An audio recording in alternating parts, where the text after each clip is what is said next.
Hello and welcome to Ox Markets. I am John Hugh and I'm joined once again by Jamie Constable of Singer Capital Markets for our Macro Monthly, January Macro Monthly. How are you doing, Jamie? Great. Good to see you, John. Very Yeah, you good. too, and a happy new year. And to you. It's been a bit of a happier new year so far on the markets. It has.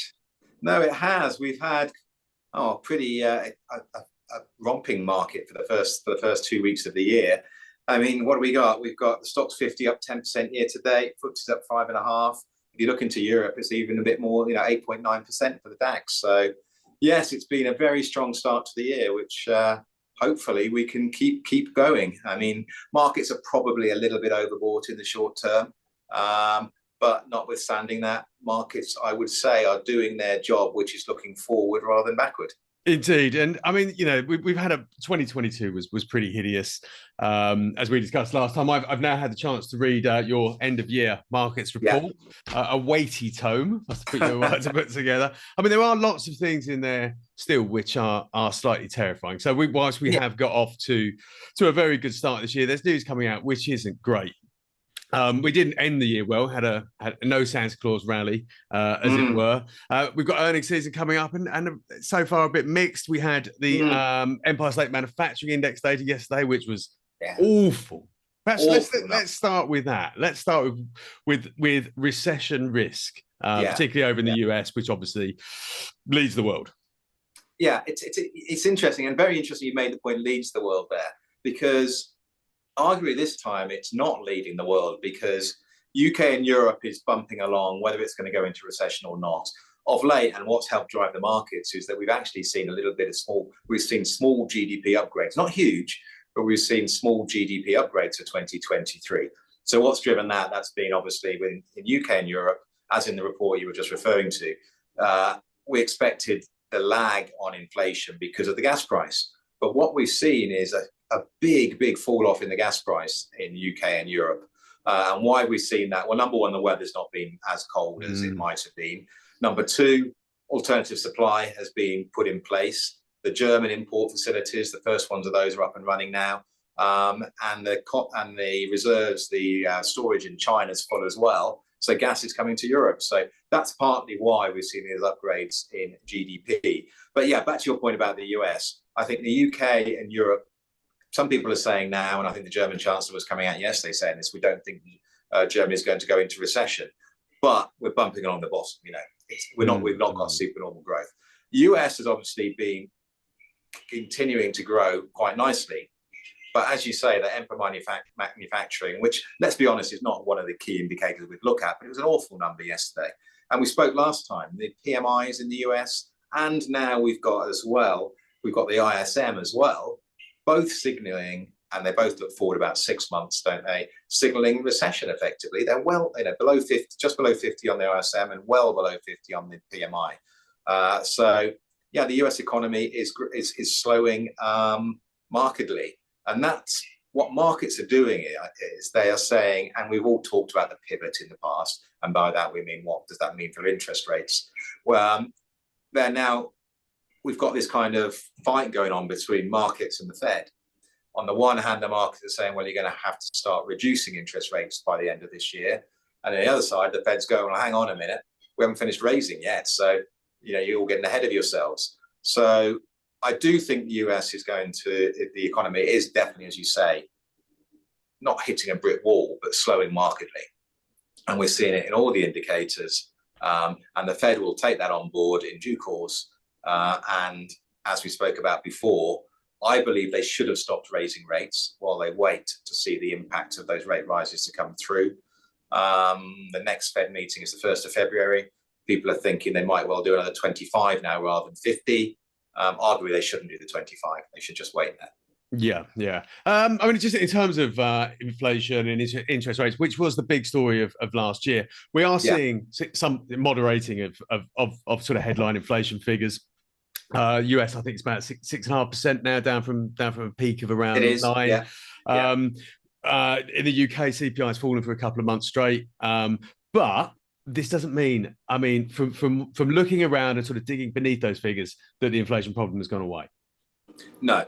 I think in the US it will fall a lot more quickly, I think, than in UK and Europe. Why is that? Because of the economy and the way it's in it. It's not a closed economy, the US, but they have their own gas. They've got their own internal economy to a large degree. It's interesting, yeah. US is back to 6.5 from a peak of 9.1. Europe's 9.2 from a peak of 10.6. And then we come to the UK, where we're at 10.5 today, the numbers today, from a peak of 11.1. So it's falling more slowly in the UK. I think the gas price is going to have a big impact now.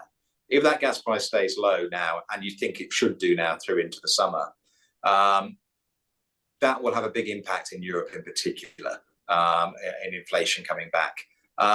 We've still got food inflation at elevated levels, but there will be a lag in inflation falling. So you're totally correct there. It's not going to, I think it falls faster in the States, slower in Europe, and probably slowest in the UK, to be perfectly honest.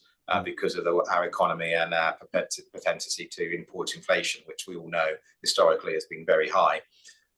Against that, if sterling rallies, then that could obviously offset that to a degree. But there's the lags coming through, because why is food inflation still high? Well, energy cost to produce fertilizer, and processing of food, all of that is keeping it high. But if the energy price comes off, and the same goes for things like concrete, steel, glass. But if that price stays low, and there's the availability of energy as well, which is important in Europe because some of these plants have been mothballed, then as that supply comes back on line, as it were, and I think what a lot of industries have done, rather than jack up the price, the headline price per se, what they've done is they put on energy supplements. So it's a lot easier for that price to come back as you take off those energy supplements. So I think, the peak is in. It will fall at varying speeds around the world. But it's the direction that's important for markets, I think, here. And that's what markets are buying into. Yeah. I mean, what we did see in the UK today was that services inflation is still elevated as well. We've still got a very, very tight jobs market, both here and in the US. Yeah. Which I guess is what central bankers are mainly looking at the moment. So we are further rate rises are on the way. This will surely act as a headwind for some of the sort of more inflation interest rate sensitive sectors. Yeah, and you're quite right. I mean, I think something that the market has maybe not focused in on quite enough are the jobs markets and jobs globally, to be perfectly honest. I mean, we spoke last year about how, and I think we did in our talk last year, about how China's population is going to be shrinking. Well, we had some numbers. And now we've had a number today, and it's front page of the FT. I mean, we spoke about it last year. We've known this is coming, but China's population is going to fall pretty rapidly, to be perfectly honest. I mean, so the likelihood of China providing a big growth drive, and for them to grow at supernormal rates, it's very difficult. Economics history will tell you that if economy's population is shrinking, it's very hard for them to grow at premium rates. So we will get a bit of a bonus from China reopening. In the Western world, Western democracies, we've got very mature economies. Populations, well, it's still going to grow in the States. It's still gently growing in the UK, but the mix of that population is changing with the age getting ager. We're through our peak actually, but actually in Germany and Europe, there's still growing aged. So what we've got a shrinking labour market. Sorry to cut to the chase there. We've got in the Western world, we've got shrinking labour markets, and the likelihood is that wage growth will stay at more elevated levels than it has historically. Why will that happen? Well, because we have been at the stage where companies have taken the largest share of profits that they've ever taken, and labour has been squeezed. And we all know why that happened, because you had all that labour that came in from the Eastern European markets as they joined the global economy, and China. That's not there anymore. That's gone. That's all peaked.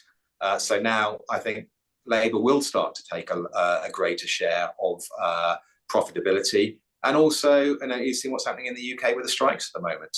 But inflation will come off, and then that pressure will come off. But we should be looking at, yes, labour taking, and that will put a bigger share, and that will put some pressure on company margins. The flip side to that, though, is that if you're a company and a successful, well-run companies, you will invest, because if labor is short, you need to become more efficient. So that should drive productivity up. So you need to drive your productivity up. How do you do that? Well, you invest, whether it's in technology, whether it's in automation, whatever it might be, you invest to become more efficient. Well, actually, that's quite good for returns and return on capital for companies, and also good for economists if that's to happen, because everyone's been talking about we need to get productivity up, particularly in the UK. We're bad at productivity. Well, if companies invest and productivity goes up, well, that's all very good for profits and will help offset, of course, that squeeze a bit from the labour side. But it's not happened yet, and we're talking quite long times there. And at the moment, with the UK economy and European economy kind of bumping along at next to no growth, are companies going to invest? That's the key. Yeah, and I think this is interesting. Markets do look ahead, so this is what they should be looking ahead to. I mean, I guess this is reflected in the conclusion to your end of year markets report, which is the big themes for the year, which are on the investment side, pricing power versus worker power, weakening dollar. Obviously, the FTSE earns a lot from sort of dollar earners, and then those big themes that perhaps address that. So innovation, which I guess is, as you say, the key to unlocking those productivity gains. Geopolitics, which is taking, seeing that shift away from what we've become used to, perhaps in particular China and its sort of low cost production center. And the other thing is health. Which Paul Hill and I talked about last week. And one thing I noticed about the UK jobs market is that the levels of economically inactive people is massive, and a lot of that is coming from long-term sick. Yeah, it's about it's about 750,000 people or something. It's knocking on 1 million people from pre-pandemic to post-pandemic are on long-term sick. So again, that just accentuates what we've just spoken about, I suppose, in terms of the workforce, the available workforce in the UK has shrunk, whilst at the same time we've got record number of people in work. So you're weighing those two up. But again, that forces companies, the good companies, the bad companies won't. But let's be honest, you don't want to be invested in the bad companies. You want to be invested in the good companies who will invest, drive productivity up, drive their returns up. And those are the successful companies that you want to be invested in to go forward. Sorry, going back there, and you're making the point there about the US dollar as well, which I think is, again, a very important point. And I think this is a really important point as to what we started off with, as to why have UK and European markets been so buoyant. When we had free money, we had basically a decade plus of dollar ascendancy. Dollar was going up and up and up and up. Free money, the economy most driven by it, and the stock market most driven by it, to be perfectly honest, with NASDAQ, tech companies, running them for revenue rather than bottom line. Brilliant. So where did the flows go? Dollars flows went into dollars across the Atlantic. What do we see? What we've seen, of course, is free money's now come to an end.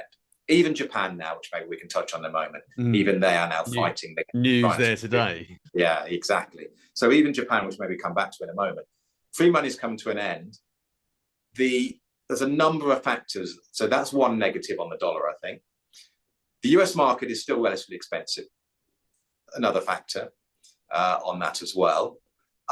You're seeing things like this. The Saudis now are saying they're going to put 20% of their reserves into renminbi rather than dollar. Again, that's another negative on the dollar. So, and global macro funds, which to be fair have the most money of anybody, are massively overweight US. Have been massively overweight US into Q4 last year. Massively overweight the dollar. It started to roll over the dollar Q4 last year. So even if they start to close the underweight in UK and Europe, which is what I think we're seeing at the moment, and particularly the house builders is a sector in point. The house builders have come out and it's going, the statements aren't great. We're going to see volumes falling, 20% this year on last year? But the stocks are up 20%. Why? Markets looking forward, and it's a typical sector that the US will come and buy. They love value in the UK, and I think it looks like North American buying, particularly on those stocks. They look at it. They were on 40%, 35% discounts to NAVs, and they went, we like that, we'll have those. Strong balance sheets, etc. So I think that dollar rolling over is a positive again for this side of the Atlantic, in terms of equity markets. And dollar tends to move in long-term trends. As we said, free money, dollar ascendancy. If the dollar is now going to go into a long-term trend of going the other way, that's definitely a positive for UK, Europe, also emerging markets as well. So I think that's what we're seeing. And as I always say, flows move markets.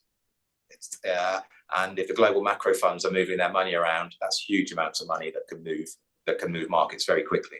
Yeah, I saw there was a great article from John Authors over at Bloomberg today, headlined "That giant sucking sound is the exit from US stocks." And he was right. I haven't read him yet today. I read him religiously, so I'll have a look at that. Yeah. No, it's great. I mean, what he's referring to is, in fact, Bank of America's regular survey of global fund managers. And they're basically saying that the level of overweight US equities has dropped to the lowest level on record.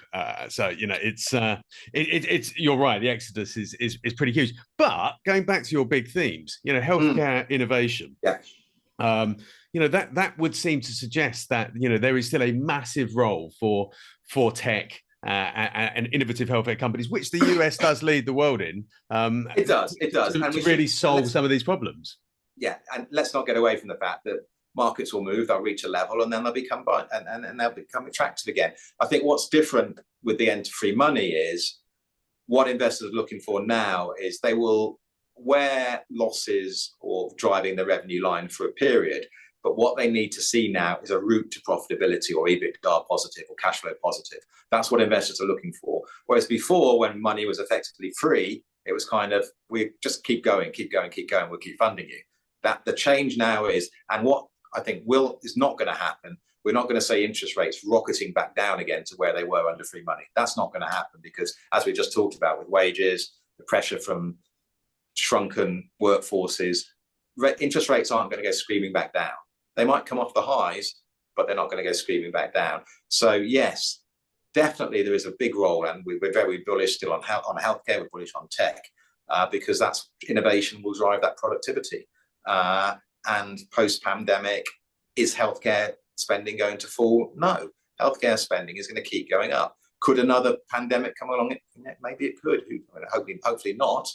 But now we know we can produce vaccines. But so the money will keep going in to drive this. And there's been some companies that, healthcare companies performing particularly well. So yes, definitely. And the US will have a role in it.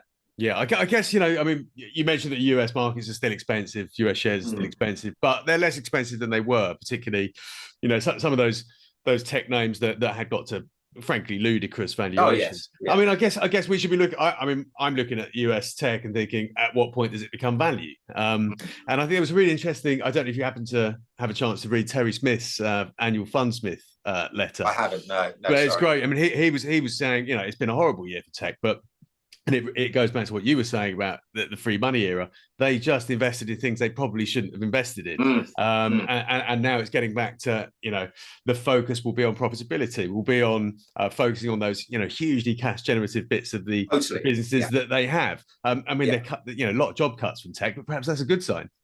Yeah, it is a good sign. Yes. Valuation is key now. This is the new thing. This is what, you can argue we're going back to where we were when I was a fund manager back in 2000 or whatever. Even that we're back at looking. Valuation is now very important, and we're not going to be doing multiples of revenue anymore.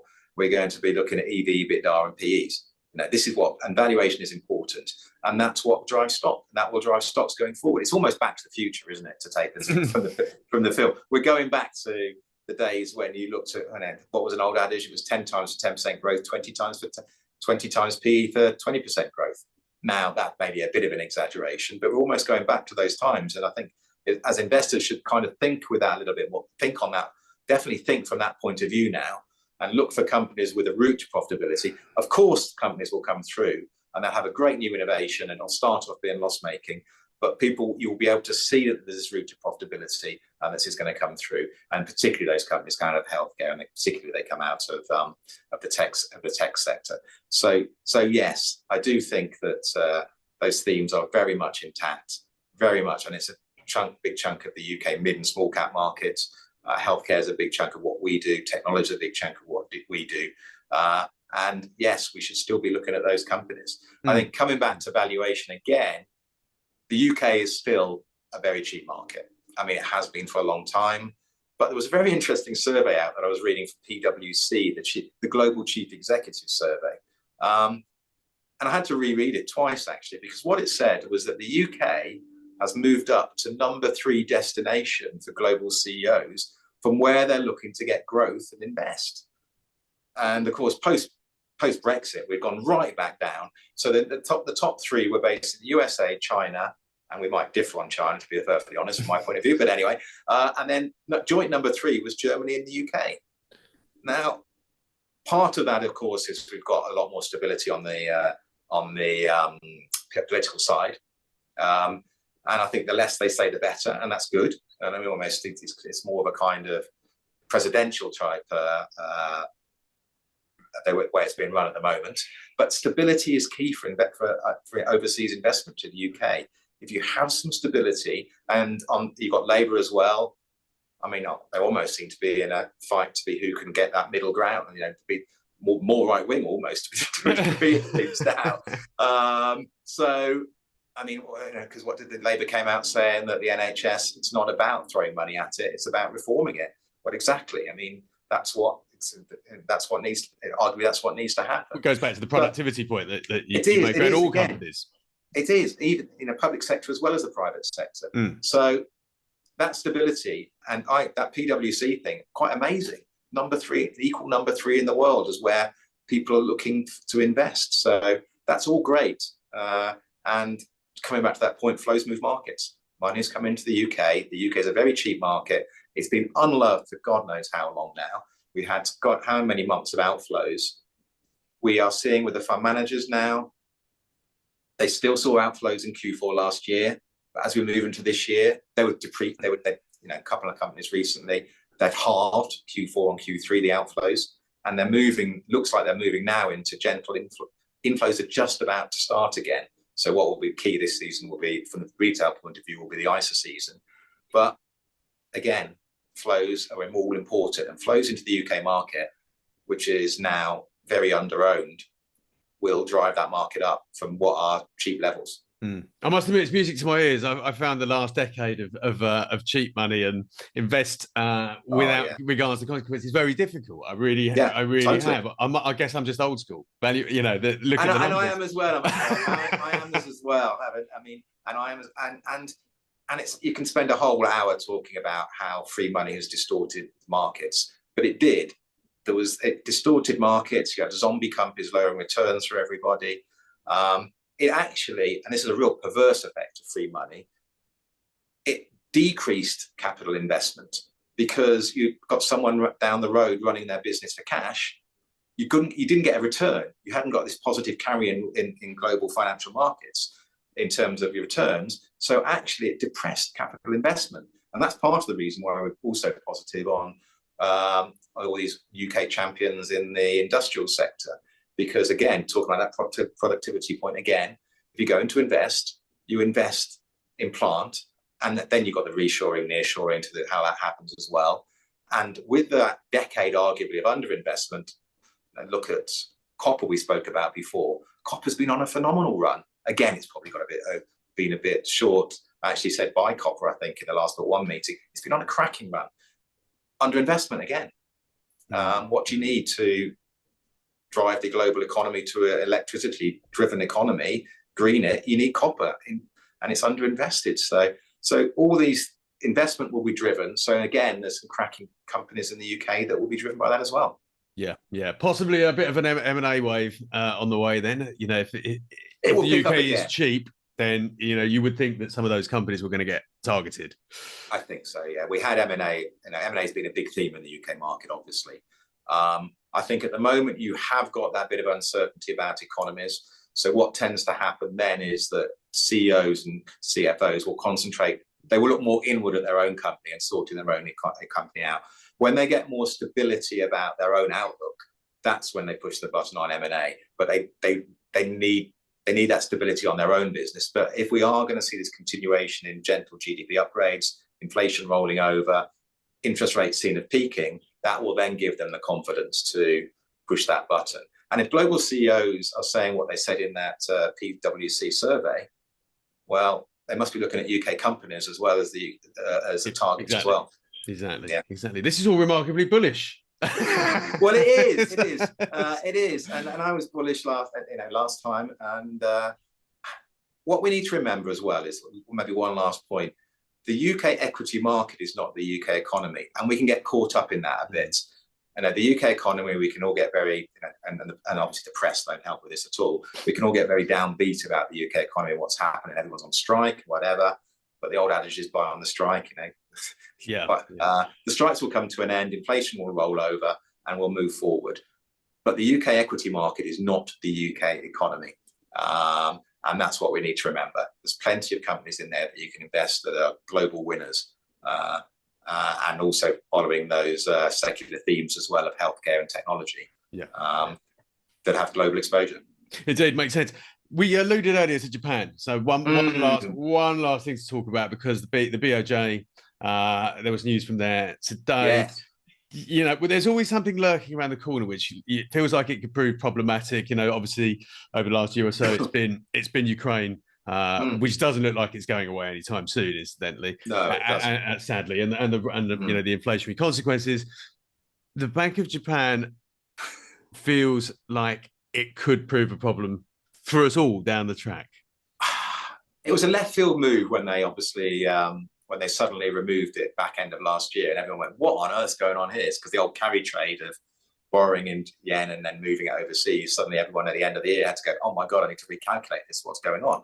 So what have they done today? They moved up the range to 0.5%, didn't they? 0.5% as the ceiling on JGB bond, Japanese bond yields. But all that's happened is they've had to keep piling in to buying Japanese bonds. The Japanese chancellor changes, the head of the Japanese central bank changes in April. And this is all what's being seen to be happening here is the changing of the guard. This could be the precursor to the change on targeting on the ceiling on bond yields. I mean, I don't know whether you saw it, but Uniqlo raised wages in Japan by 40%. Wow. The other day. I did not see that. No, 40%, 40. Inflation, they've been begging for inflation in Japan for years. Now they've got it, and it looks like it's going to stay higher. That's what's going to happen. So I think markets will force them to abandon it. They can't keep buying the bond market. What will that do? Well, what it will drive will be repatriation of assets to Japan by Japanese investors. They've been putting all their money overseas. If you're going to get, and it will be positive for the Japanese equity market as well, from that point of view, because they'll bring money back. The yen obviously has been screaming up. It's come off today because they didn't do anything.